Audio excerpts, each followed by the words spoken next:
The Human Aura, Astral Colors and Thought Forms. A William Walker Atkinson audiobook. Chapter 1. What is the human aura? The above question is frequently asked the student of occultism by someone who has heard the term but who is unfamiliar with its meaning. Simple as the question may seem, it is by no means easy to answer it plainly and clearly in a few words, unless the hearer already has a general acquaintance with the subject of occult science. Let us commence at the beginning and consider the question from the point of view of the person who has just heard the term for the first time. The dictionaries define the word aura as any subtle, invisible emanation or exhalation. The English authorities, as a rule, attribute the origin of the word to a Latin term meaning air, but the Hindu authorities insist that it had its origin in the Sanskrit root ar, meaning the spoke of a wheel, the significance being perceived when we remember the fact that the human aura radiates from the body of the individual in a manner similar to the radiation of the spokes of a wheel from the hub thereof. The Sanskrit origin of the term is the one preferred by occultists, although it will be seen that the idea of an aerial emanation, indicated by the Latin root, is not foreign to the real significance of the term. Be the real origin of the term what it may, the idea of the human aura is one upon which all occultists are in full agreement and harmony, and the mention of which is found in all works upon the general subject of occultism. So we shall begin by a consideration of the main conception thereof, as held by all advanced occultists, ancient and modern, omitting little points of theoretical variance between the different schools. Briefly, then, the human aura may be described as a fine, ethereal radiation or emanation surrounding each and every living human being. It extends from 2 to 3 feet, in all directions, from the body. It assumes an oval shape, a great egg-shaped nebula surrounding the body on all sides for a distance of 2 or 3 feet. This aura is sometimes referred to, in ordinary terms, as the psychic atmosphere of a person, or as his magnetic atmosphere. This atmosphere or aura is apparent to a large percentage of persons in the sense of the psychic awareness generally called feeling, though the term is not a clear one. The majority of persons are more or less aware of that subtle something about the personality of others, which can be sensed or felt in a clear though unusual way when the other persons are nearby, even though they may be out of the range of the vision. Being outside of the ordinary range of the 5 senses, we are apt to feel that there is something queer or uncanny about these feelings of projected personality. But every person, deep in his heart, knows them to be realities and admits their effect upon his impressions regarding the persons from whom they emanate. Even small children, infants even, perceive this influence and respond to it in the matter of likes and dislikes. But human testimony regarding the existence and character of the human aura does not stop with the reports of the psychic senses to which we have just referred. There are many individuals of the race, a far greater percentage than is generally imagined, who have the gift of psychic sight more or less developed. Many persons have quite a well-developed power of this kind, who do not mention it to their acquaintances for fear of ridicule or of being thought queer. In addition to these persons, there are here and there to be found well-developed, clear-sighted, or truly clairvoyant persons, whose powers of psychic perception are as highly developed as are the ordinary senses of the average individual. And the reports of these persons, far apart in time and space though they may be, have always agreed on the main points of psychic phenomena, particularly in regards to the human aura. To the highly developed clairvoyant vision, every human being is seen as surrounded by the egg-shaped aura of 2 or 3 feet in depth, more dense and thick in the portion nearest the body, and then gradually becoming more tenuous, thin and indistinct as the distance from the body is increased. By the psychic perception, the aura is seen as a luminous cloud, a phosphorescent flame deep and dense around the center, and then gradually shading into indistinctness toward the edges. As a matter of fact, as all developed occultists know, the aura really extends very much further than even the best clairvoyant vision can perceive it, and its psychic influence is perceptible at quite a distance in many cases. In this respect, it is like any flame on the physical plane. It gradually fades into indistinctness, its rays persisting far beyond the reach of the vision, as may be proved by means of chemical apparatus, etc. To the highly developed clairvoyant vision, the human aura is seen to be composed of all the colors of the spectrum, the combinations of colors differing in various persons and constantly shifting in the case of every person. These colors reflect the mental, particularly the emotional states of the person in whose aura they are manifested. Each mental state has its own particular combination formed from the few elementary colors which represent the elementary mental conditions. As the mind is ever shifting and changing its states, it follows that there will ever be a corresponding series of shifting changes in the colors of the human aura. The shades and colors of the aura present an ever-changing kaleidoscopic spectacle of wonderful beauty and most interesting character. The trained occultist is able to read the character of any person, as well as the nature of his passing thoughts and feelings, by simply studying the shifting colors of his aura. To the developed occultist, the mind and character become as an open book, to be studied carefully and intelligently. Even the student of occultism, who has not been able to develop the clairvoyant vision to such a high degree, is soon able to develop the sense of psychic perception whereby he is able to at least feel the vibrations of the aura, though he may not see the colors, and thus be able to interpret the mental states which have caused them. The principle is of course the same, as the colors are but the outward appearance of the vibrations themselves, just as the ordinary colors on the physical plane are merely the outward manifestation of vibration of matter. But it must not be supposed that the human aura is always perceived in the appearance of a luminous cloud of ever-changing color. When we say that such is its characteristic appearance, we mean it in the same sense that we describe the ocean as a calm, deep body of greenish waters. We know, however, that at times the ocean presents no such appearance, but, instead, is seen as rising in great mountainous waves, white-capped and threatening the tiny vessels of men with its power. Or again, we may define the word flame in the sense of a steady bright stream of burning gas, whereas we know only too well that the word also indicates the great hot tongues of fiery force that stream out from the windows of a burning building and lick to destruction all with which it comes in contact. So it is with the human aura. At times it may be seen as a beautiful, calm, luminous atmosphere, presenting the appearance of a great opal under the rays of the sun. Again, it blazes like the flames of a great furnace, shooting forth great tongues of fire in this direction and that, rising and falling in great waves of emotional excitement or passion, or perhaps whirling like a great fiery maelstrom toward its center, or swirling in an outward movement away from its center. Again, it may be seen as projecting from its depths smaller bodies or centers of mental vibration, which like sparks from a furnace detach themselves from the parent flame and travel far away in other directions. These are the projected thought forms of which all occultists are fond of speaking and which make plain many strange psychic occurrences. So, it will be seen, the human aura is a very important and interesting phase of the personality of every individual. The psychic phase of man is as much the man himself as is the physical phase, the complete man being made up of the two phases. Man invisible is as much the real man as is man visible. As the finer forms of nature are always the most powerful, so is the psychic man more potent than the physical man. In this book, I speak of the human aura and its colors as being perceived by astral or clairvoyant vision, for this is the way in which it is perceived and studied by the occultist. The occult teaching is that, in the evolution of the race, this astral vision will eventually become the common property of every human being. It so exists even now, and needs only development to perfect it. But modern physical science is today offering corroborative proof, though the same is not needed by the occultist who has the astral vision, to the general public, of the existence of the human aura.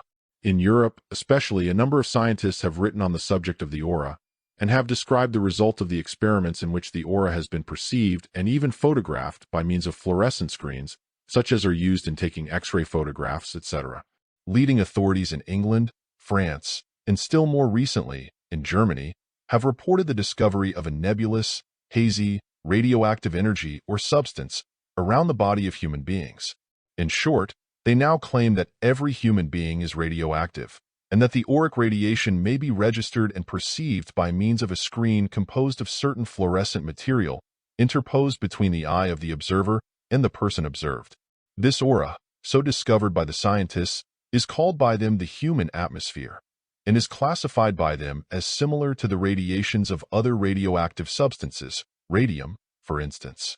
They have failed to discover color in this atmosphere, however, and know nothing, apparently, of the relation between auric colors and mental and emotional states, which are so familiar to every advanced occultist.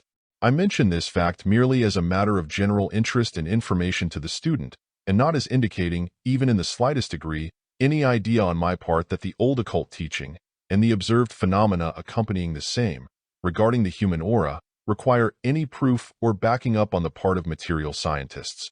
On the contrary, I feel that material science should feel flattered by the backing up by occult science of the new discovery of the human atmosphere. A little later on, material science may also discover the auric colors and announce the same to the wondering world as a new truth. End of chapter. Chapter 2. The Prana Aura, by William Walker Atkinson. Many writers on the subject of the human aura content themselves with a description of the colors of the mental or emotional aura, and omit almost any reference whatsoever to the basic substance or power of the aura.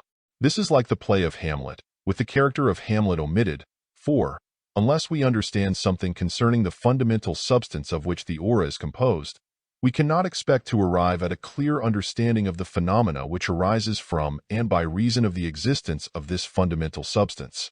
We might as well expect a student to understand the principles of color without having been made acquainted with the principles of light.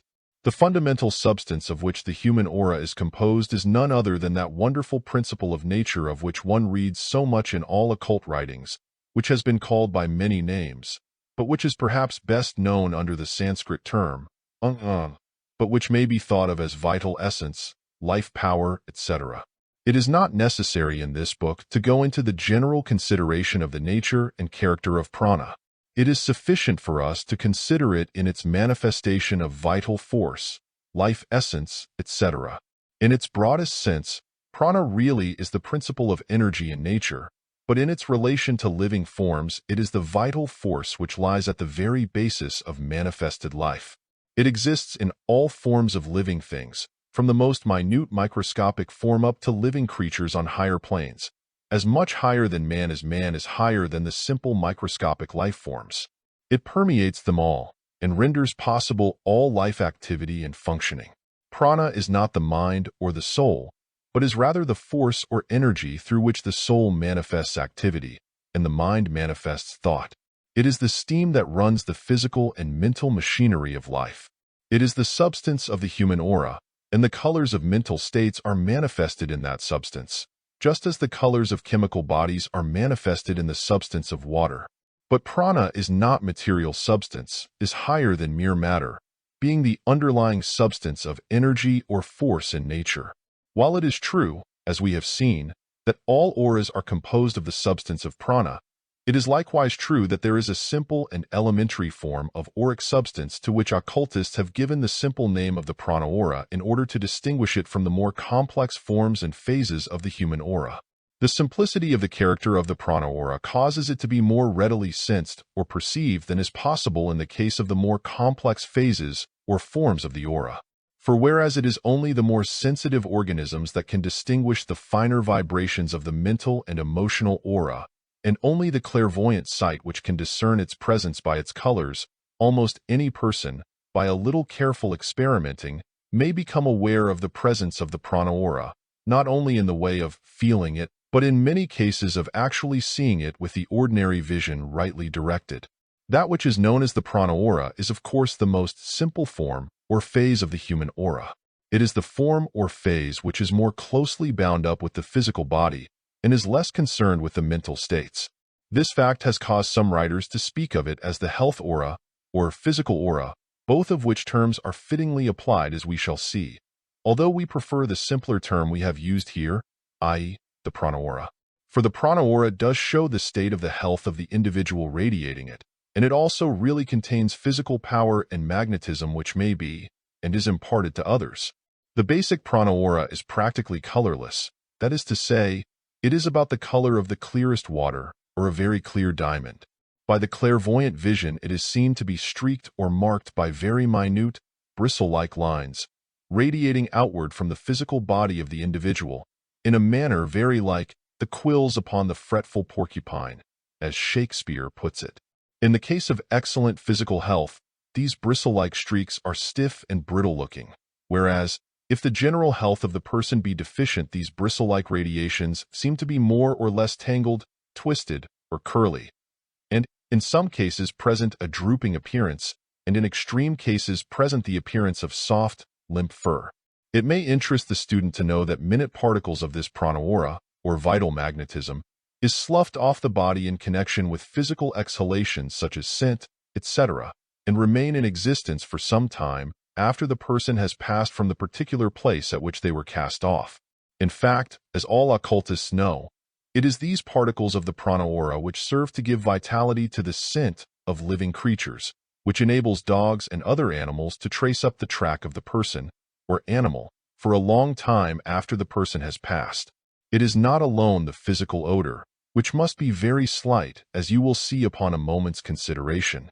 It is really the presence of the particles of the prana aura which enables the dog to distinguish the traces of one person among that of thousands of others, and the feat is as much psychical as physical. Another peculiarity of the prana aura is that it is filled with a multitude of extremely minute sparkling particles, resembling tiny electric sparks, which are in constant motion. These sparks, which are visible to persons of only slightly developed psychic power, impart a vibratory motion to the prana aura which, under certain conditions, is plainly visible to the average person. This vibratory movement is akin to the movement of heated air arising from a hot stove, or from the heated earth on a midsummer day. If the student will close his eyes partially until he peers out from narrowed lids, and then will closely observe some very healthy person sitting in a dim light, he may perceive this undulating, pulsing vibration extending an inch or two from the surface of the body. It requires some little knack to recognize these vibrations, but a little practice will often give one the key, and after the first recognition, the matter becomes easy.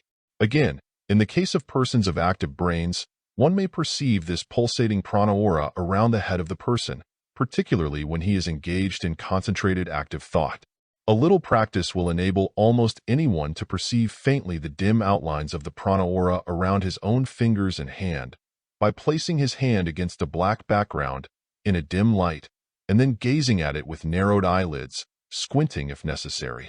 Under these circumstances, after a little practice, one will be apt to perceive a tiny outlined aura, or radiation, or halo, of pale yellowish light surrounding the hand.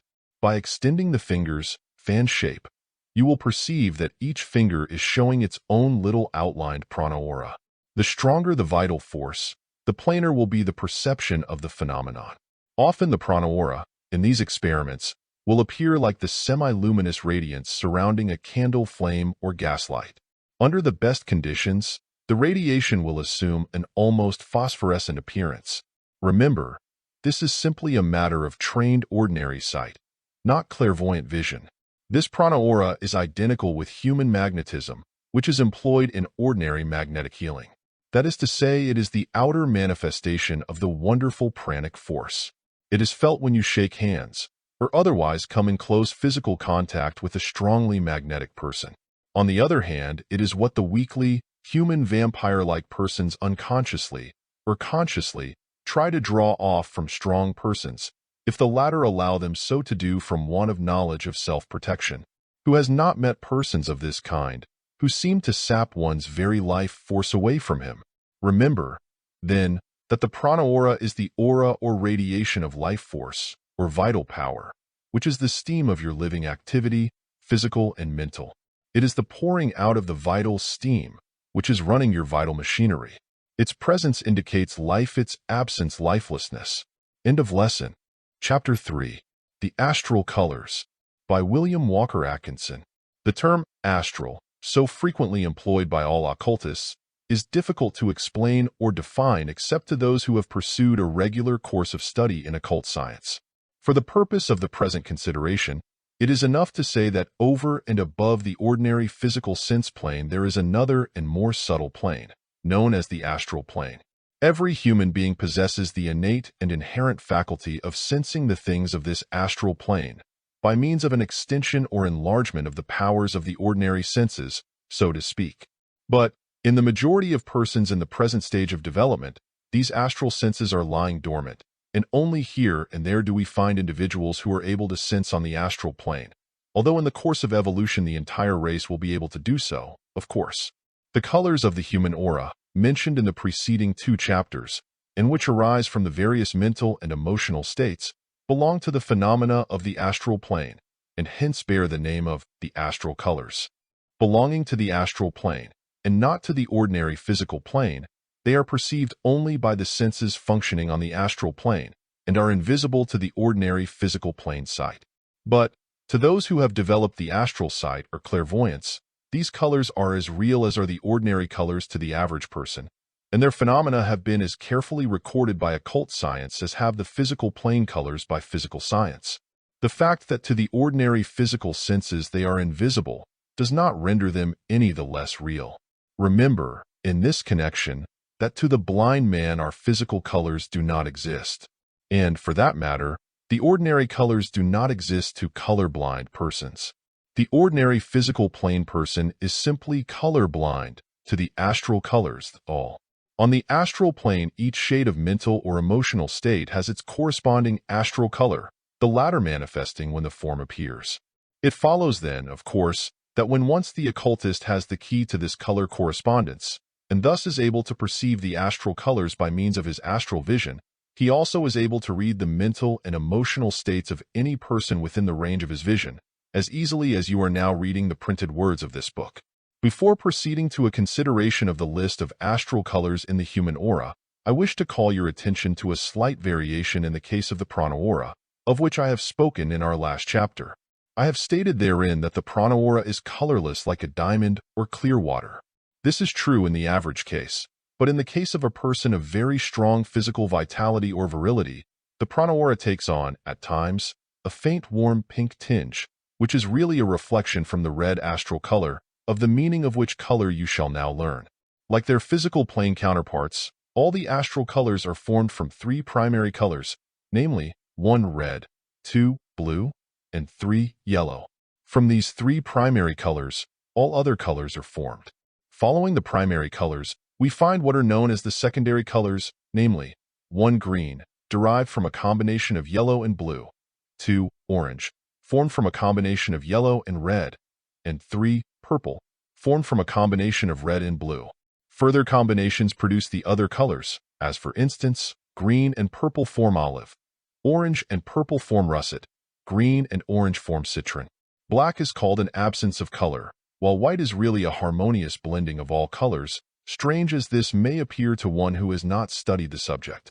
The blending of the primary colors in varied proportions produce what is known as the hues of color. Adding white to the hues, we obtain tints, while mixing black produces shades. Strictly speaking, black and white are known as neutral colors.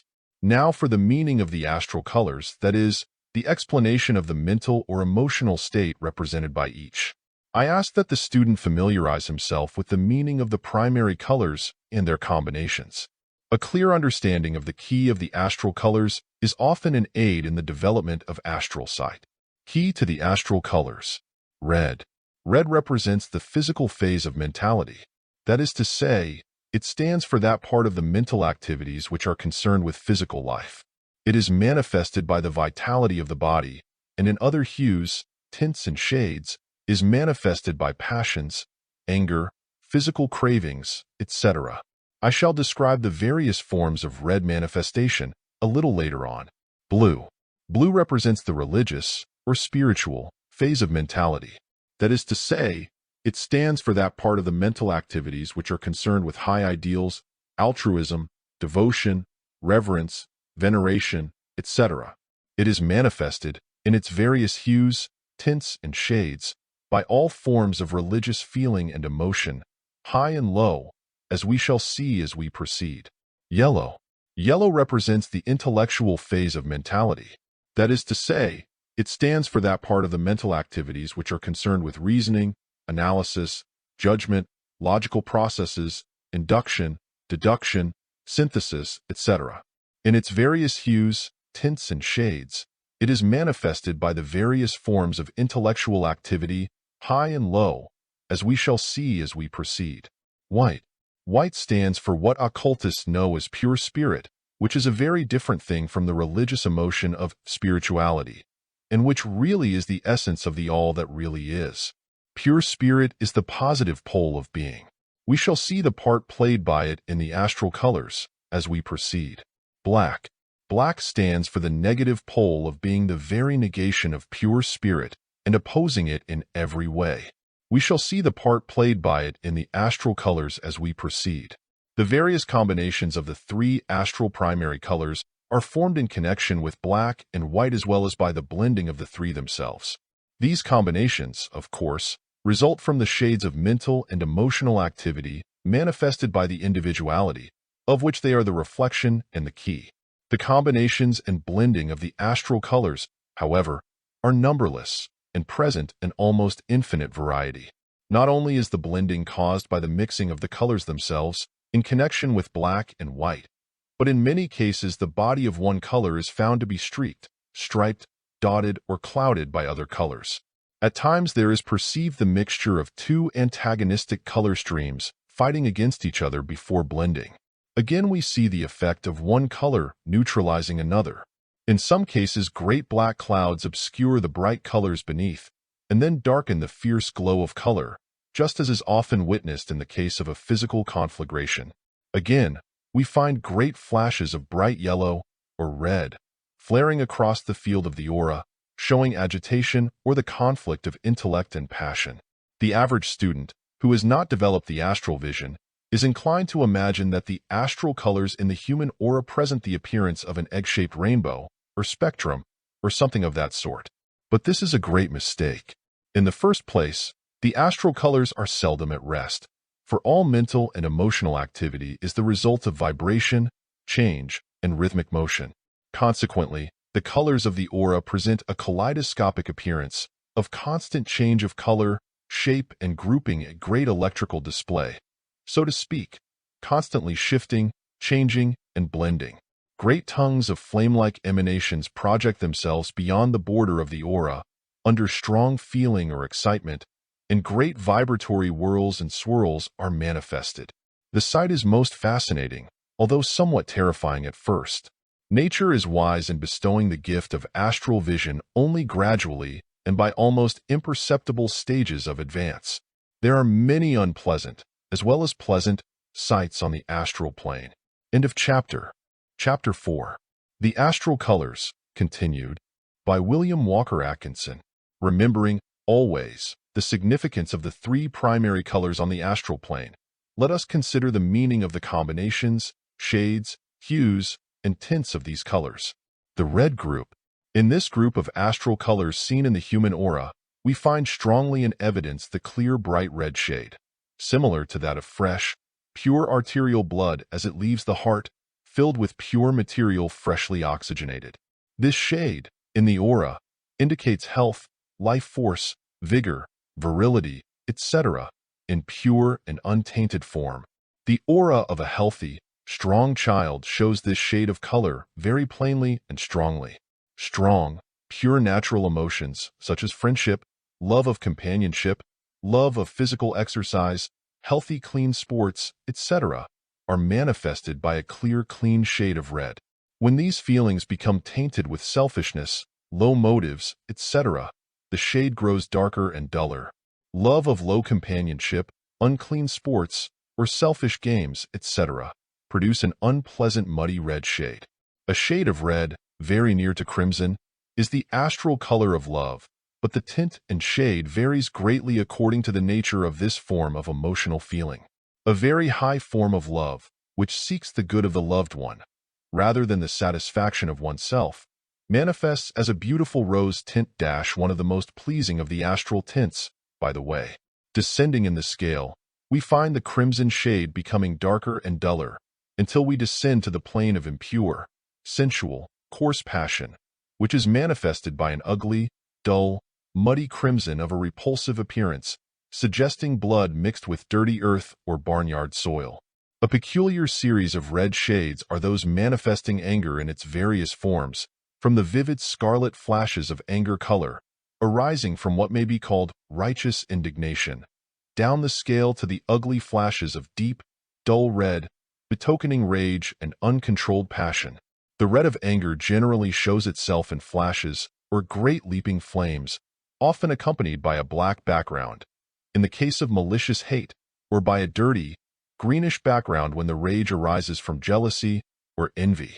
The color of avarice is a very ugly combination of dull, dark red, and a dirty, ugly green. If persons could see their own astral colors accompanying these undesirable mental states, the sight would perhaps so disgust them with such states as to work a cure. At any rate, they are most disgusting and repulsive to the occultist who beholds them in the human aura, and he often wonders why they do not sicken the person manifesting them. They often do just this thing, to tell the truth. Now the yellow group. In this group of astral colors seen in the human aura, we find as many varieties as we do in the red group.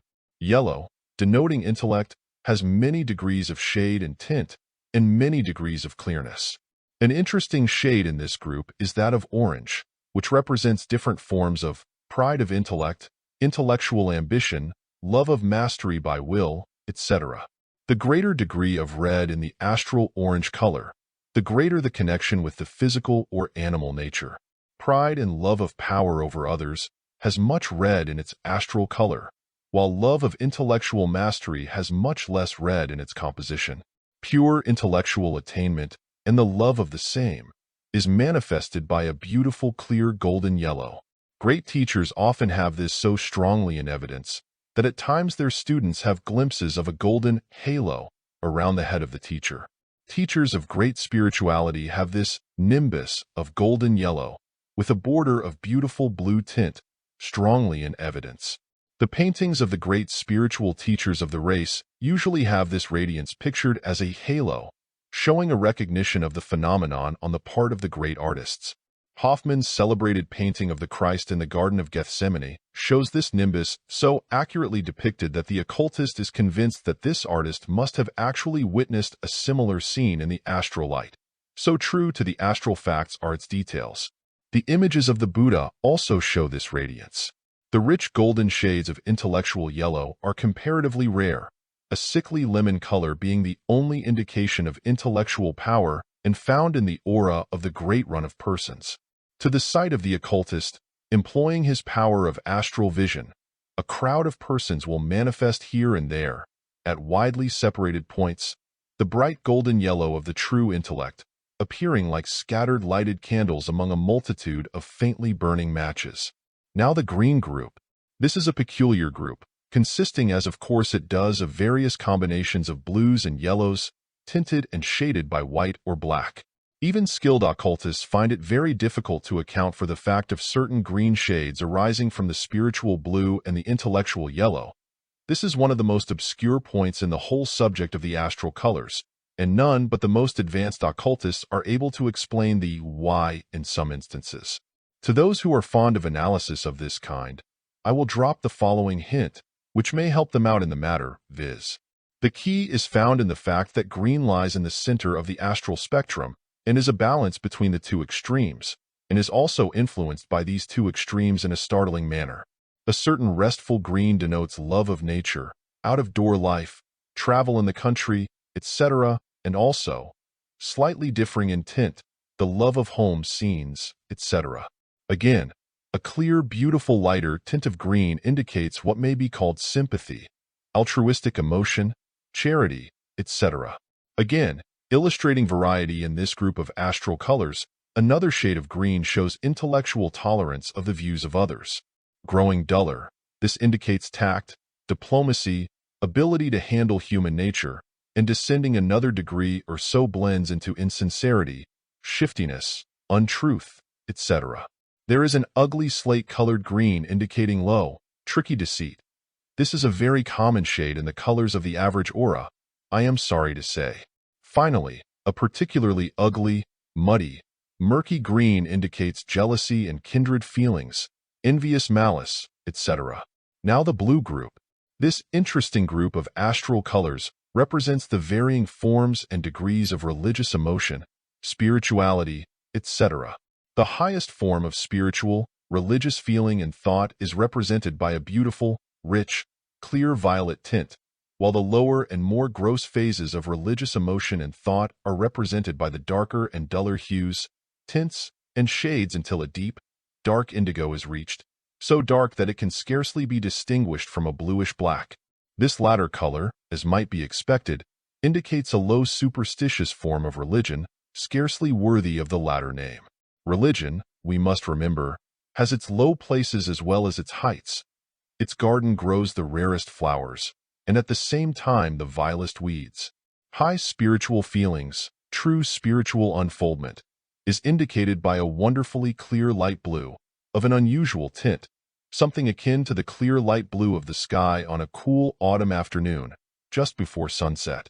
Even when we witness an approach to this color in nature, we are inspired by an uplifting feeling as if we were in the presence of higher things. So true is the intuition regarding these things. Morality, of a high degree, is indicated by a series of beautiful shades of blue, always of a clear, inspiring tint. Religious feeling ruled by fear is indicated by a shade of bluish gray.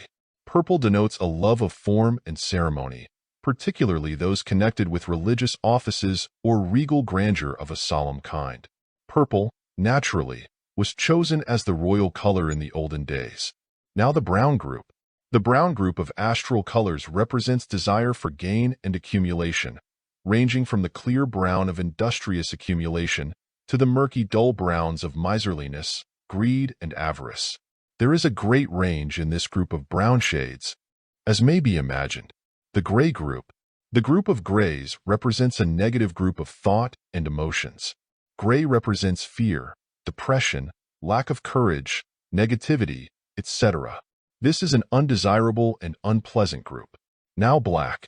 Black, in the astral colors, stands for hatred, malice, revenge, and devilishness, generally. It shades the brighter colors into their lower aspects and robs them of their beauty. It stands for hate, also for gloom, depression, pessimism, etc. Now white. White is the astral color of pure spirit, as we have seen, and its presence raises the degree of the other colors and renders them clearer. In fact, the perception of the highest degree of being known to the most advanced occultist is manifested to the highest adepts and masters in the form of the great white light, which transcends any light ever witnessed by the sight of man on either physical or astral plane, for it belongs to a plane higher than either and is absolute, rather than a relative, white. The presence of white among the astral colors of the human aura betokens a high degree of spiritual attainment and unfoldment, and when seen permeating the entire aura, it is one of the signs of the master, the token of adeptship. End of chapter. Chapter 5. The Aura Kaleidoscope, by William Walker Atkinson. As we have seen, the human aura is never in a state of absolute rest or quiet. Motion and change is ever manifested by it. It has its periods of comparative calm, of course, but even in this state there is a pulsing, wave-like motion apparent. The clouds of changing color fly over its surface, and in its depth, like the fast-driven fleecy clouds over the summer sky, illumined by the rays of the setting sun. Again, fierce storms of mental activity or emotional stress disturb its comparative calm, and the wildest scenes are witnessed in the aura by the observer.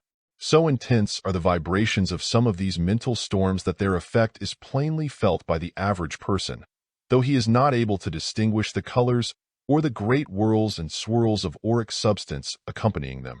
A person sunk in reverie, dream states, or sleep presents an interesting auric kaleidoscope, which possesses great beauty if the person be normal and of average morality. In such a case there is a cloudy clearness, if the term may be used, tinged with tints and shades of varying colors, blending in strange and interesting combinations, appearing gradually from previous combinations and sinking gradually into new ones. To the observer of the aura, the term opalescent instinctively presents itself, for there is a striking resemblance to the opaline peculiar play of colors of delicate tints and shades in a body of pearly or milky hue. Color shades into color, tint into tint, hue into hue, as in the color scale of the spectrum of which the rainbow is the most familiar example. But the rainbow or spectrum lacks the peculiar semi-transparency of the auric colors, and also the constantly changing and dissolving body of colors of the aura. At this point, I wish to call your attention to a phase of the aura which I purposely passed over in the preceding chapters. I allude to the phase of the aura which presents the pearly appearance of the opalescent body, which we have just noted. This appearance is manifested neither by any of the mental or emotional states, nor is it the prana aura or vital force which I have described in a previous chapter. It is the manifestation of what is known to occultists as etheric substance, and is a very interesting feature of the auric phenomena. This etheric substance, which manifests this peculiar radiance in the body of the aura, composes that which is called by some occultists the astral body, but this latter term is also employed in another sense, and I prefer to use the term etheric double to indicate what some others know as the astral body. Etheric substance is a much finer form of substance than that which composes the physical body. It is really matter in a very high degree of vibration, much higher than even the ultragaseous matter of physical substance. It may be sensed, ordinarily, only on the astral plane, which is its own particular plane of activity. The etheric double, composed of this etheric substance, is the exact counterpart of its physical counterpart, the ordinary physical body of the individual, although it is capable of great expansion or shrinking in space. Like the physical body, it radiates an aura, and this, combining with the other forms of the auric body, gives to it its peculiar pearly appearance, which is the background of its opalescence previously noted. The etheric double explains the phenomenon of spectral appearances or ghosts, for it persists for a time after the death of the physical body, and under some conditions becomes visible to the ordinary sight.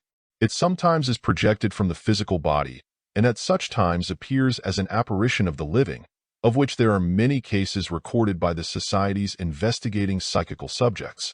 The etheric double or astral body is referred to here, however, merely to explain the peculiar pearly tint of the background, or body, of the aura, in and through which the mental and emotional auric colors play and move. It may interest you, however, to know that this phase of aura is always present around and about a ghost or dematerialized disembodied soul, or spirit as common usage terms it.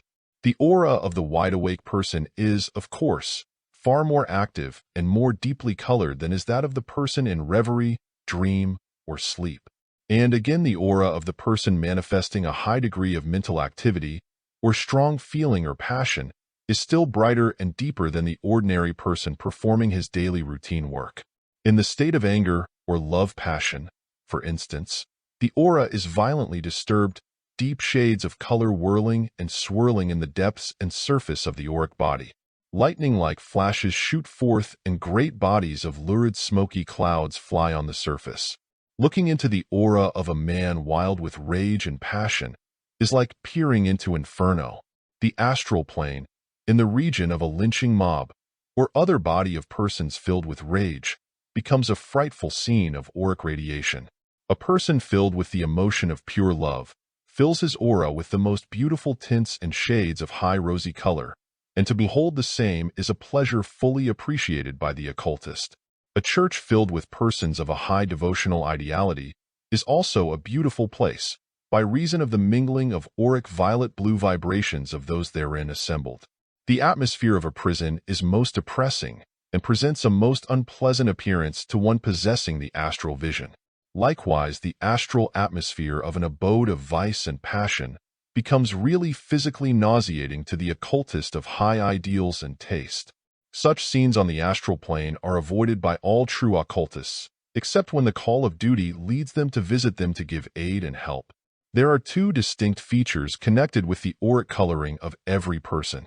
The first is the coloring resulting from the more habitual thoughts and feelings of the person, from his character, in fact, while the second is the coloring resulting from the particular feelings or thoughts manifested by him at that particular moment or time. The color of the feeling of the moment soon disappears and fades away, while the more habitual feeling, bound up with his character, causes its corresponding color to abide more permanently, and thus to give a decided hue to his general auric color appearance. The trained occultist is, therefore, able to ascertain not only the passing thoughts and feelings of a person, but also to determine infallibly his general character, tendencies, past character and actions, and general nature, simply from a careful examination and study of the auric colors of the person in question. As all occultists well know, every place, dwelling, business place, church, courtroom, every village, city, country, nation, has its own collective aura, known as astral atmosphere, which is simply but a combined reflection of the individual auras of the human units of which its body of inhabitants is made up. These atmospheric vibrations are plainly felt by many persons, and we are instinctively attracted or repelled by reason thereof. But, to the developed occultists, these places manifest the auric colors in the combinations arising from the nature of the mentalities of the persons dwelling in them. Each place has its collective aura, just as each person has his individual aura. The astral plane presents a wonderful scene of color by reason of this and similar causes. The harmony of the color scheme, in some cases, is marvelously beautiful, while the horrible aspect of scenes resemble a nightmare vision of the worst kind. It is easy to understand why some of the ancients who stumbled into glimpses of the astral plane, while in dream state or trance, reported the vision of terrible hells of unquenchable fire, fiery lakes of smoking brimstone, etc., for such ideas would naturally come to the mind of the uninformed person who had peered into the astral plane in such cases. And in the same way, the visions of heaven reported by the saints, and others of high spirituality, are explainable on the theory that these persons had sensed some of the beautiful scenes of the higher astral planes, filled with the combined auric tints and hues of souls of high development. The principle of auric colors holds good on all the many planes of being and existence, high as well as low. I merely hint at a great occult truth in making the above statements. The thoughtful will be able to read between my lines. I have given you a little key which will unlock the door of many mysteries, if you will but use it intelligently. End of chapter. Chapter 6. Thought Forms, by William Walker Atkinson. That interesting phase of occult phenomena, known as thought forms, is so closely related to the general subject of the human aura that a mention of one must naturally lead to the thought of the other. Thought forms are built up of the very material composing the aura and manifest all of the general characteristics thereof, even to the auric colors. An understanding of the facts of the human aura is necessary for a correct understanding of the nature of the thought forms composed of the same substance. A thought form is a peculiar manifestation of mental activity on the astral plane. It is more than a powerful disturbance in the body of the human aura, although this is the place of its embodiment or birth in the objective world. It is formed in the following manner. A person manifests a strong desire, feeling, or idea, which is naturally filled with the dynamic force of his will. This sets up a series of strong vibrations in the body of the aura, which gradually resolve themselves into a strong whirling center of thought force involved in a mass of strongly cohesive auric substance, and strongly charged with the power of the prana of the person. In some cases, these thought forms survive in the auric body for some little time, and then gradually fade away.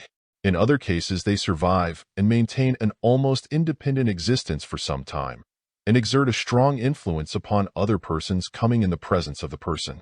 Again, these thought forms may be so strongly charged with prana, and so imbued with the mental force of the person, that they will actually be thrown off and away from the aura itself and travel in space until they exhaust their initial energy, in the meantime exerting an influence upon the psychic aura of other persons. A thought form is more than merely a strongly manifested thought. It really is such a thought, but surrounded by a body of ethereal substance, charged with prana, and even carrying with it the vibration of the life energy of its creator. It is a child of the mind of its creator, and acquires a portion of his life essence, so to speak, which abides with it for a longer or shorter time after its birth. In extreme instances, it becomes practically a semi-living elemental force, of necessarily comparatively short life. To those who find it difficult to understand how a thought form can persist after separation from the presence of the thinker, I would say that the phenomena is similar to that of light traveling in space, long after the star which originated it has been destroyed. Or again, it is like the vibrations of heat remaining in a room after the lamp or stove causing it has been removed, or the fire in the grate having died out, or like the sound waves of the drumbeat persisting after the beat itself has ceased. It is all a matter of the persistence of vibrations. Thought forms differ greatly one from the other in the matter of shape and general appearance. The most common and simple form is that of an undulating wave, or series of tiny waves, resembling the circles caused by the dropping of a pebble into a still pond. Another form is that of a tiny rotating bit of cloud-like substance, sometimes whirling towards a central point like a whirlpool, and sometimes swirling away from the central point like the familiar pinwheel fireworks toy. Another form is akin to the ring of smoke projected from the coughing locomotive, or the rounded lips of the cigar smoker, the movement in this kind being a form of spiral rotation. Other thought forms have the appearance of swiftly rotating balls of cloudy substance, often glowing with a faint phosphorescence. Sometimes the thought form will appear as a great slender jet, like steam ejected from the spout of a tea kettle, which is sometimes broken up into a series of short, puffed-out jets, each following the jet preceding it and traveling in a straight line. Sometimes the thought form shoots forth like a streak of dim light, almost resembling a beam of light flashed from a mirror. Occasionally, it will twist its way along like a long, slender corkscrew or auger, boring into space. In cases of thought forms sent forth by explosive emotion, the thought form will actually take the form of a bomb, which literally explodes when it reaches the presence of the person toward whom it is aimed. Every person has experienced this feeling of a thought bomb having been exploded in his near vicinity, having been directed by a vigorous personality. This form is frequently found in the thought forms sent out by a strong, earnest, vigorous orator.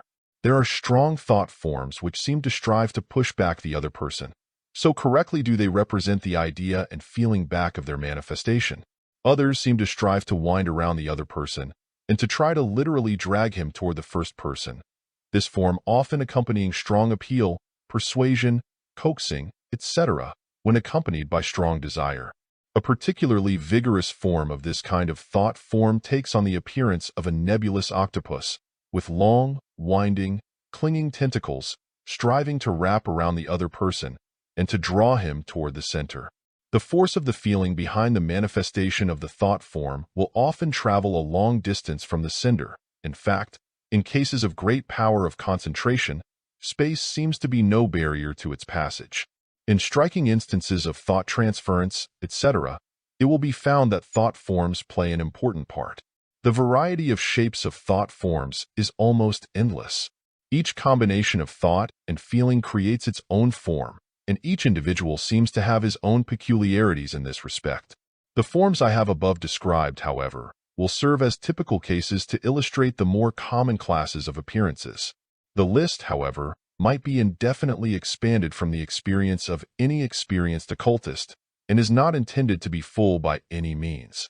All varieties of geometrical forms are found among the thought forms, some of them being of remarkable beauty. In considering the subject of projected thought forms, moreover, it must be remembered that they partake of and manifest the same colors as does the aura itself, for they are composed of the same material and are charged with the same energy. But note this difference, that whereas the aura is energized from the constant battery of the organism of the individual, the thought form, on the contrary, has at its service only the energy with which it was charged when it was thrown off, being a storage battery, as it were, which in time expends all of its power and then is powerless. Every thought form bears the same color that it would possess if it had been retained in the body of the aura itself. But, as a rule, the colors are plainer and less blended with others.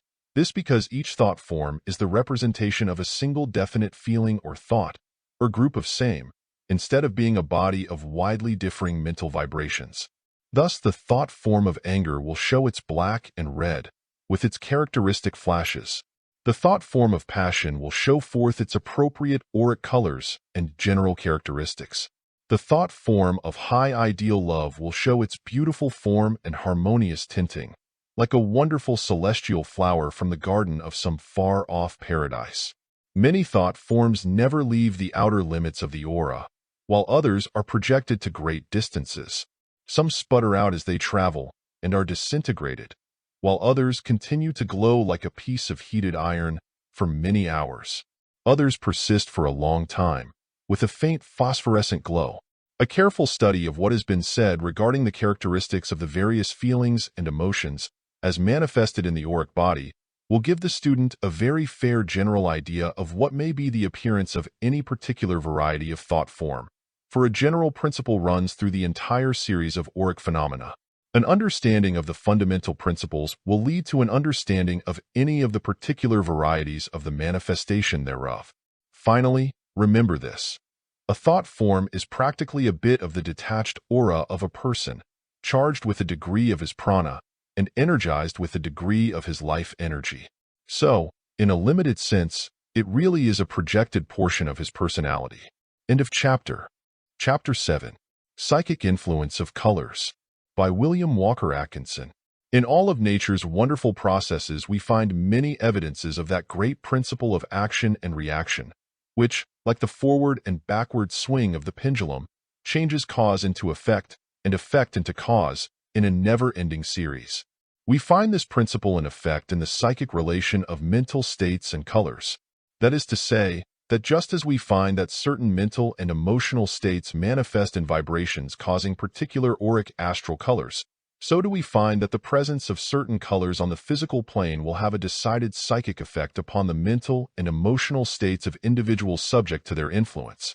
And, as might be expected by the thoughtful student, the particular astral colors manifested in the aura by the presence of some particular mental or emotional state exactly correspond with the particular physical colors which influence that particular mental or emotional state.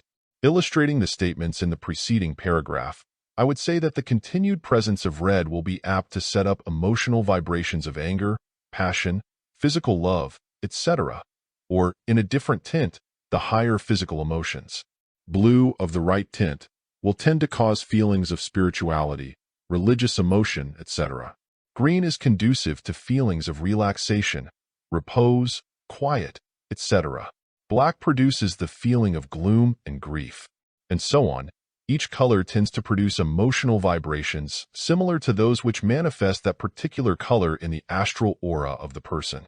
It is a case of give and take along the entire scale of color and emotions, according to the great natural laws.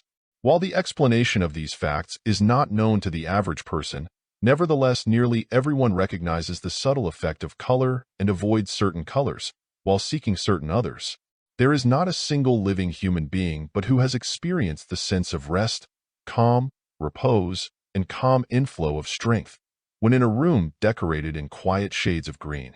Nature, herself, has given this particular shade to the grass and leaves of trees and plants, so that the soothing effect of the country scene is produced. The aura of a person experiencing these feelings and yielding to them will manifest precisely the tint or shade of green which is shown on the grass and leaves around him. So true is this natural law of action and reaction. The effect of scarlet upon animals, the bull for instance, is well known. To use the familiar term, it causes one to see red. The sight of the color of blood is apt to arouse feelings of rage or disgust by reason of the same law. The sight of the beautiful clear blue sky tends to arouse feelings of reverence, awe, or spirituality. One can never think of this shade of blue arousing rage, or red arouse feelings of spirituality. It is a well-known fact that in insane asylums, the use of red in decorations must be avoided, while the proper shades of blue or green are favored. On the other hand, the use of a proper red, in certain cases, will tend to arouse vitality and physical strength in a patient. It is not by mere chance that the life-giving blood is a bright, rich red color when it leaves the heart. When one feels blue, he does not have the impression of a bright or soft blue, but he really is almost conscious of the presence of a dull bluish gray. And the presence of such a color in one's surroundings tends to cause a feeling of depression.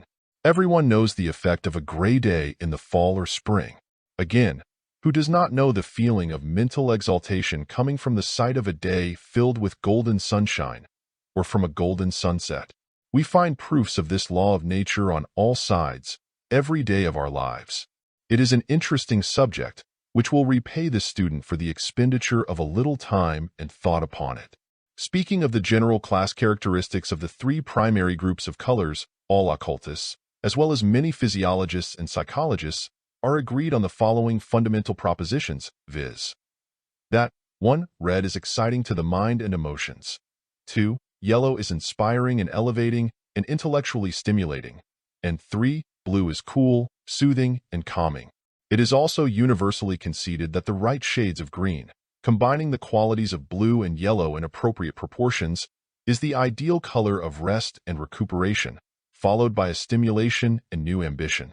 The reason for this may be seen when you consider the respective qualities of blue and yellow which compose this color. It is interesting to note that the science of medicine is now seriously considering the use of colors in the treatment of disease, and the best medical authorities investigating the subject are verifying the teachings of the old occultists regarding the influence of colors on mental states and physical conditions. Dr. Edwin Babbitt, a pioneer in this line in the Western world, gave the general principles in a nutshell when he laid down the following rule. There is a triennial series of graduations in the peculiar potencies of colors, the center and climax of electrical action, which cools the nerves, being in violet, the climax of electrical action, which is soothing to the vascular system, being in blue, the climax of luminosity being in yellow, and the climax of thermism or heat being in red.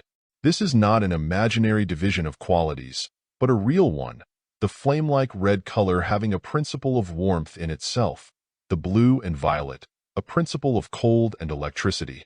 Thus we have many styles of chromatic action, including progression of hues, of lights and shades, of fineness and coarseness, of electrical power, luminous power, thermal power, etc. Read the above statement of Dr. Babbitt, and then compare it with the occult teaching regarding the astral colors, and you will perceive the real basis of the science which the good doctor sought to establish, and in which cause he did such excellent pioneer work.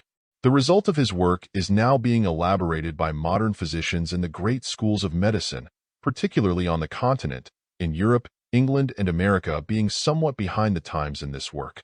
The advanced occultist also finds much satisfaction in the interest, on the part of physicians and jurists, in the matter of the influence of color upon the mental, moral, and physical welfare of the public. The effect of color upon morality is being noticed by workers for human welfare, occupying important offices.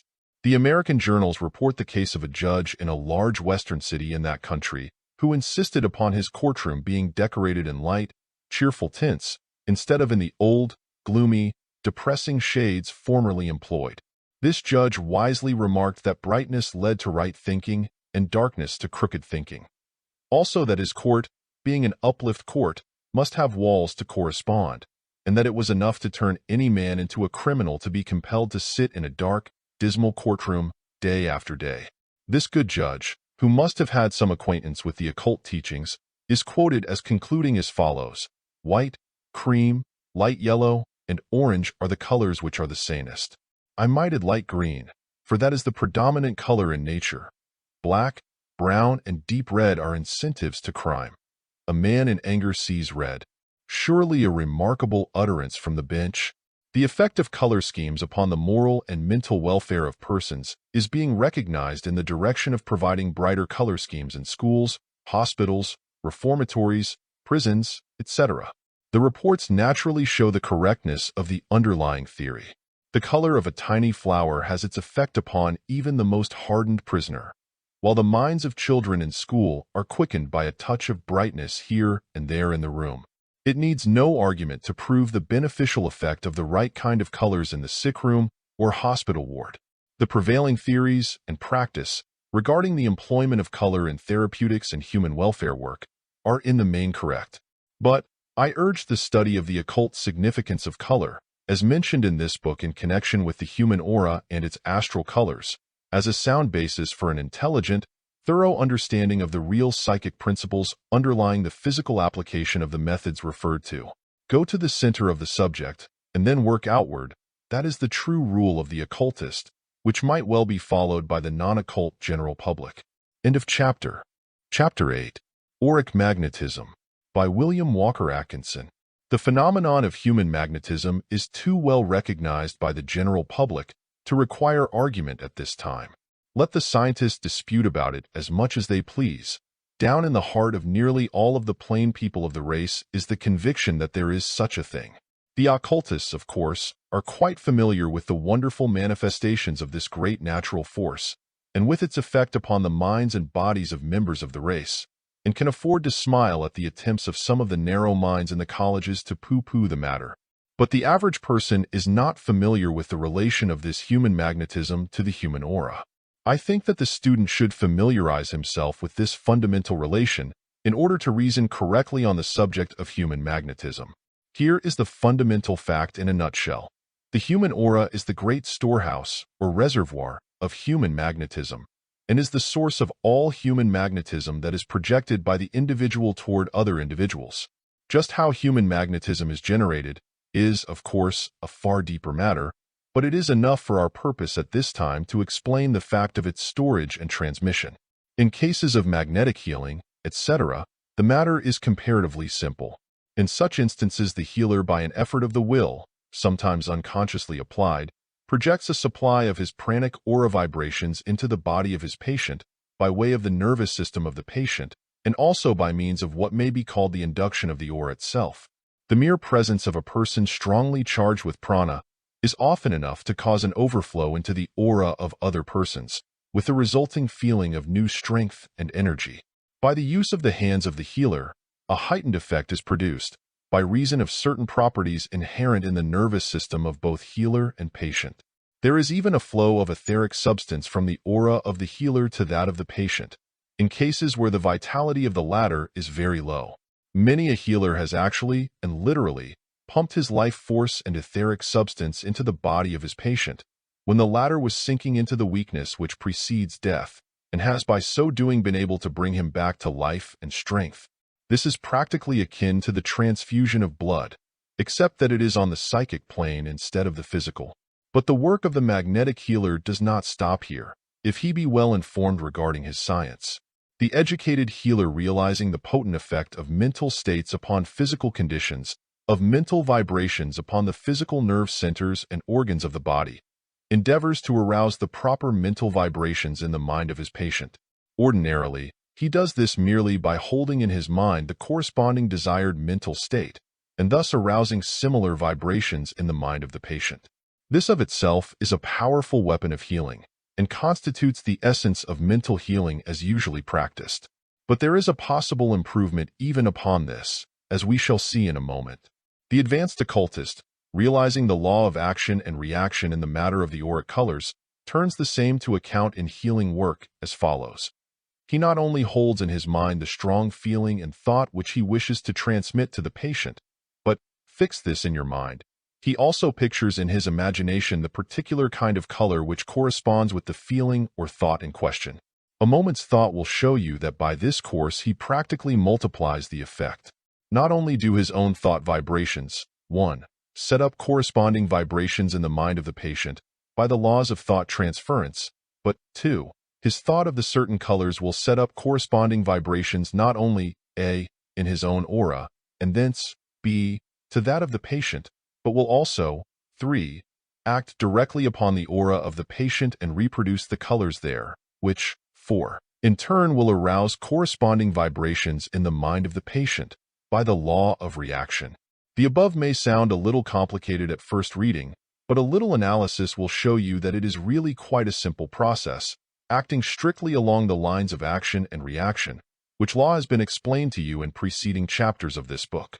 The vibrations rebound from mind to aura, and from aura to mind, in the patient, something like a billiard ball flying from one side of the table to another, or a tennis ball flying between the two rackets over the net. The principle herein mentioned may be employed as well in what is called absent treatment, as in treatments where the patient is present. By the laws of thought transference, not only the thought but also the mental image of the appropriate astral color is transmitted over space, and then, impinging on the mind of the patient, is transmitted into helpful and health-giving vibrations in his mind. The healer of any school of mental or spiritual healing will find this plan very helpful to him in giving absent as well as present treatments. I recommend it from years of personal experience, as well as that of other advanced occultists. Of course, the fact that the ordinary healer is not able to distinguish the finer shades of astral color, by reason of his not having actually perceived them manifested in the aura, renders his employment of this method less efficacious than that of the developed and trained occultist. But, nevertheless, he will find that, from the knowledge of the auric or astral colors given in this little book, he will be able to obtain quite satisfactory and marked results in his practice. The following table, committed to memory, will be of help to him in the matter of employing the mental image of the auric colors in his healing work. Table of healing colors. Nervous system, cooling and soothing. Shades of violet, lavender, etc. Resting and invigorating effect, grass greens. Inspiring and illuminating, medium yellows and orange. Stimulating and exciting, reds, bright. Blood and organs, cooling and soothing, clear dark blues. Resting and invigorating, grass greens. Inspiring and illuminating, orange yellows. Stimulating and exciting, bright reds. The following additional suggestions will be found helpful to the healer. In cases of impaired physical vitality, also chilliness, lack of bodily warmth, etc., bright, warm reds are indicated. In cases of feverishness, overheated blood, excessive blood pressure, inflammation, etc., blue is indicated. Red has a tendency to produce renewed and more active heart action, while violets and lavenders tend to slow down the too rapid beating of the heart. A nervous, unstrung patient may be treated by bathing her, mentally, in a flood of violet or lavender auric color, while a tired, used up, fatigued person may be invigorated by flooding him with bright reds, followed by bright, rich yellows, finishing the treatment with a steady flow of warm orange color. To those who are sufficiently advanced in occult philosophy, I would say that they should remember the significance of the great white light, and accordingly conclude their treatment by an effort to indicate an approach to that clear, pure white color in the aura, mentally, of course. This will leave the patient in an inspired, exalted, illuminated state of mind and soul, which will be of great benefit to him, and will also have the effect of reinvigorating the healer by cosmic energy or paraprana. Everything that has been said in this chapter regarding the use of color in magnetic treatments is equally applicable to cases of self-healing or self-treatment. Let the patient follow the directions above given for the healer, and then turn the healing current or thought inward, and the result will be the same as if he were treating another. The individual will soon find that certain colors fit his requirements better than others, in which case let him follow such experience in preference to general rules, for the intuition generally is the safest guide in such cases. However, it will be found that the individual experience will usually agree with the tables given above, with slight personal variations. End of chapter. Chapter 9. Developing the Aura, by William Walker Atkinson. When it is remembered that the aura of the individual affects and influences other persons with whom he comes in contact, and is, in fact, an important part of his personality, it will be seen that it is important that the individual take pains to develop his aura in the direction of desirable qualities, and to neutralize and weed out undesirable ones. This becomes doubly true when it is also remembered that, according to the law of action and reaction, the auric vibrations react upon the mind of the individual, thus intensifying and adding fuel to the original mental states which call them forth. From any point of view, it is seen to be an important part of self-development and character building to develop the aura according to scientific occult principles. In this work of aura development, there is found to be two correlated phases, namely, 1. The direct work of flooding the aura with the best vibrations by means of holding in the mind clear, distinct, and repeated mental pictures of desirable ideas and feelings, and 2. The added effect of mental images of the colors corresponding to the ideas and feelings which are deemed desirable and worthy of development. The first of the above-mentioned phases is probably far more familiar to the average student than is the second. This from the fact that the average student is apt to be more or less familiar with the teachings of the numerous schools or cults which agree in the axiom that holding the thought tends to develop the mind of the individual along the particular lines of such thought. This is a correct psychological principle, for that matter, even when those practicing it do not fully understand the underlying facts. Mental faculties, like physical muscles, tend to develop by exercise and use, and any faculty may be developed and cultivated in this way. Another teaching of these same schools is that the character of the thought so held by the individual affects other persons with whom he comes in contact, and, in a way, attracts to him objective things, persons, and circumstances in harmony with such thoughts. This also is in accordance with the best occult teaching, from which, of course, it was originally derived. I heartily endorse the facts of these teachings and pronounce them fundamentally correct. And in this connection, I may say that every healer may apply his own methods plus this teaching regarding the aura and thus obtain greatly increased results. By the faithful, persevering, holding in mind of certain ideas and feelings, the individual may flood his aura with the vibrations and colors of such ideas and feelings, and thus charge it with auric energy and power. By so doing, he gains the benefit of the reaction upon his own mind, and also secures the advantage of the effect thereof upon other persons with whom he comes in contact. In this way, he not only builds up his individual character along desirable lines, but at the same time develops a strong, positive, attractive personality which affects others with whom he comes in contact. I do not consider it necessary to go into details here regarding this phase of holding the thought, for, as I have said, the average student is already familiar with the rules regarding the same. In a nutshell, however, I will say that each individual is largely the result of the thoughts he has manifested and the feelings which he has harbored. Therefore, the rule is to manifest and exercise the faculties you would develop, and inhibit or refrain from manifesting the ones you would restrain or control. Again, to restrain an undesirable faculty, develop and exercise its opposite. Kill out the negatives by developing the positives. The mind produces thought, and yet it tends to grow from the particular portion of its own product which you may choose to feed to it, for it not only creates thought, but also feeds upon it. So, finally, let it produce the best kind of thought for you, and then throw that back into the hopper, for it will use it to grind out more of the same kind and grow strong in so doing. That is the whole thing in a nutshell. The second phase of aura development, as above classified, however, is not likely to be familiar to the average student, for the reason that it is not known outside of advanced occult circles, and very little has been allowed to be taught regarding it. But the very reticence regarding it is a proof of its importance, and I strongly advise my students to give to it the attention and practice that its importance merits.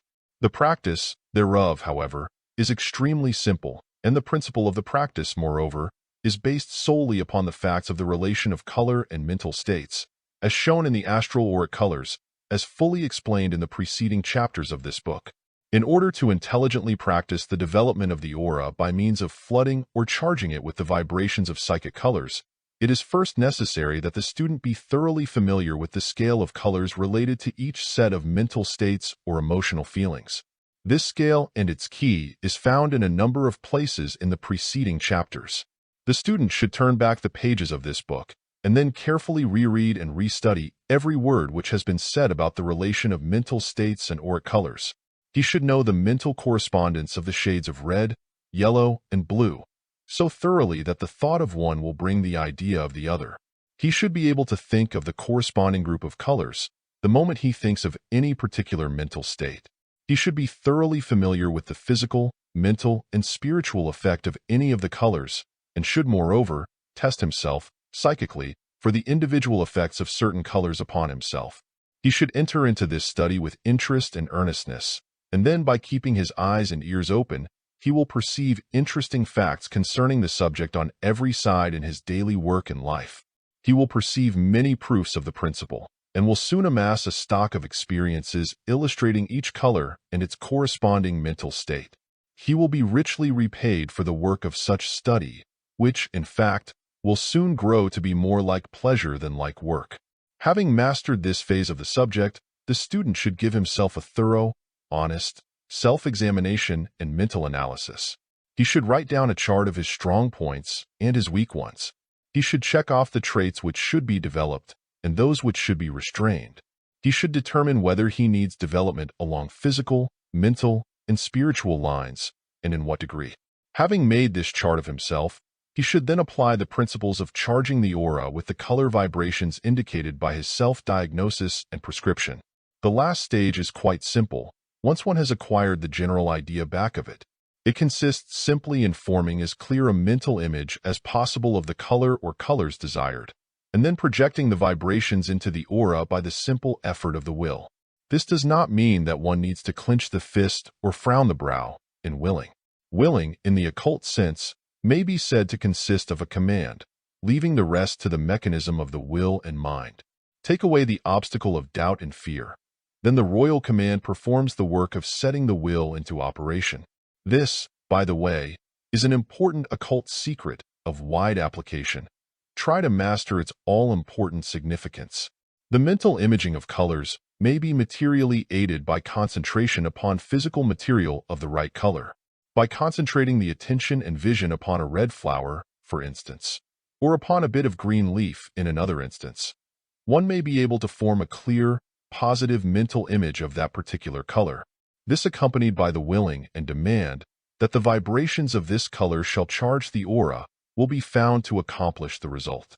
Have something around you showing the desirable colors, and your attention will almost instinctively take up the impression thereof, even though you may be thinking of or doing something else.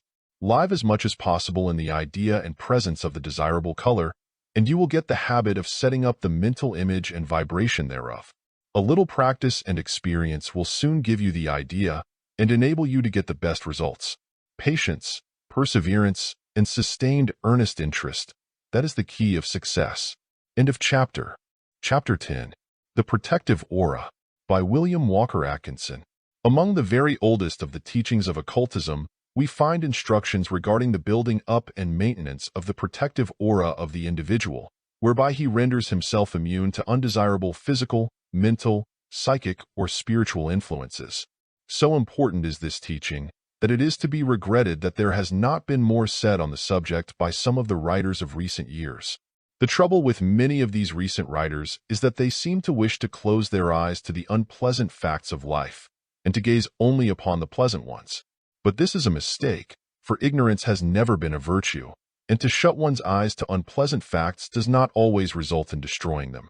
I consider any teaching unfinished and inadequate which does not include instruction along protective lines. Physical auric protection consists in charging the aura with vital magnetism and color, which will tend to ward off not only the physical contagion of ill persons, but, what is often still more important, the contagion of their mind and feelings. The student who has really studied the preceding chapters will at once realize that this protection is afforded by filling the aura with the vibrations of health and physical strength, by means of the mental imaging of the life-preserving reds, and the exercise of the mind in the direction of thought of strength and power. These two things will tend to greatly increase the resistive aura of anyone, and enable him to throw off disease influences which affect others. The aura of the successful physician and healer, in the presence of disease, will invariably show the presence of the bright, positive red in the aura, accompanied by the mental vibrations of strength, power, and confidence, and the absence of fear. This, in connection with the auric circle, which shall be described presently, will be of great value to healers, physicians, nurses, etc., as well as to those who are brought into intimate contact with sick persons.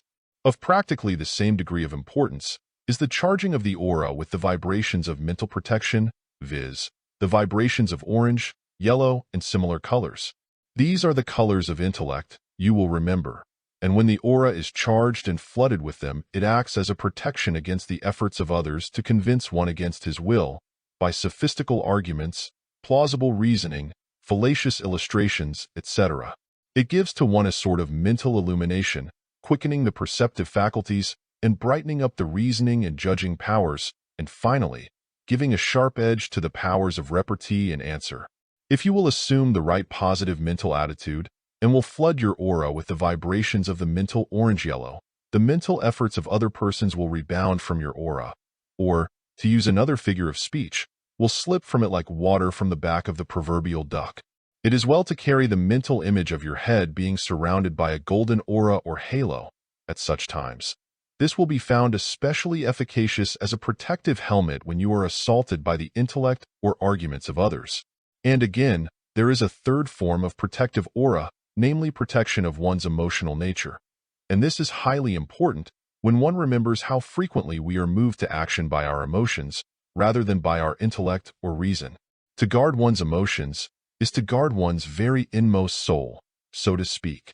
If we can protect our feeling and emotional side, we will be able to use our reasoning powers and intellect far more effectively, as all know by experience. What color should we use in this form of auric protection? Can anyone be in doubt here, if he has read the preceding chapters? What is the emotional protective color? Why blue, of course. Blue controls this part of the mind or soul, and by raising ourselves into the vibrations of positive blue, we leave behind us the lower emotions and feelings, and are transported into the higher realms of the soul where these low vibrations and influences cannot follow us. In the same way, the blue-colored aura will act as an armor to protect us from the contagion of the low passions and feelings of others. If you are subjected to evil influences or contagion of those harboring low emotions and desires, you will do well to acquire the art of flooding your aura with the positive blue tints. Make a study of bright, clear blues, and you will instinctively select the one best suited for your needs. Nature gives us this instinctive knowledge, if we will but seek for it, and then apply it when found. The aura of great moral teachers, great priests and preachers, advanced occultists, in fact all men of lofty ideals working among those lower on the moral scale, are always found to be charged with a beautiful, clear blue, which acts as a protection to them when they are unduly exposed to moral or emotional contagion. Ignorance of the occult laws have caused the downfall of many a great moral teacher who could have protected himself in this way, in times of strong attack of low vibrations, had he but known the truth. The individual who knows this law and who applies it is rendered absolutely immune from evil contagion on the emotional plane of being. The Great Auric Circle. But no occult instruction on this subject would be complete without a reference to the Great Auric Circle of Protection, which is a shelter to the soul, mind, and body against outside psychic influences directed, consciously or unconsciously, against the individual. In these days of widespread, though imperfect, knowledge of psychic phenomena, it is especially important that one should be informed as to this great shield of protection. Omitting all reference to the philosophy underlying it, it may be said that this auric circle is formed by making the mental image, accompanied by the demand of will, of the aura being surrounded by a great band of pure, clear white light. A little perseverance will enable you to create this on the astral plane, and, though, unless you have the astral vision, you cannot see it actually, yet you will actually feel its protective presence, so that you will know that it is there guarding you. This white auric circle will be an effective and infallible armor against all forms of psychic attack or influence, no matter from whom it may emanate, or whether directed consciously or unconsciously. It is a perfect and absolute protection, and the knowledge of its protective power should be sufficient to drive fear from the heart of all who have dreaded psychic influence, malicious animal magnetism, so-called, or anything else of the kind, by whatever name known. It is also a protection against psychic vampirism or draining of magnetic strength. The auric circle is, of course, really egg-shaped or oval, for it fringes the aura as the shell cases the egg. See yourself, mentally, as surrounded by this great white auric circle of protection, and let the idea sink into your consciousness. Realize its power over the influences from outside, and rejoice in the immunity it gives you. The auric circle, however, will admit any outside impressions that you really desire to come to you, while shutting out the others. That is, with this exception, that if your inner soul recognizes that some of these desired influences and impressions are apt to harm you, though your reason and feeling know it not, then will such impressions be denied admittance.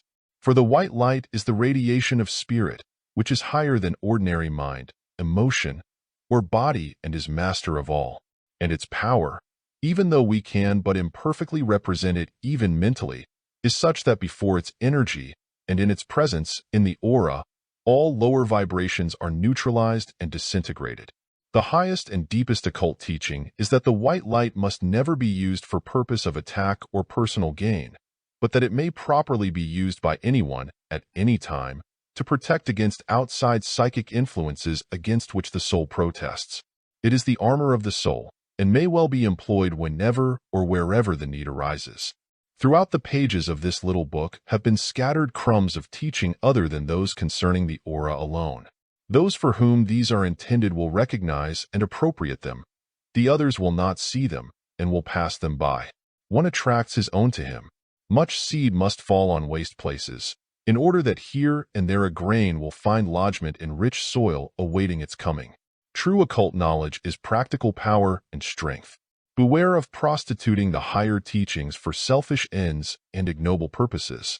To guard and preserve your own will is right. To seek to impose your will upon that of another is wrong. Passive resistance is often the strongest form of resistance. This is quite different from non-resistance.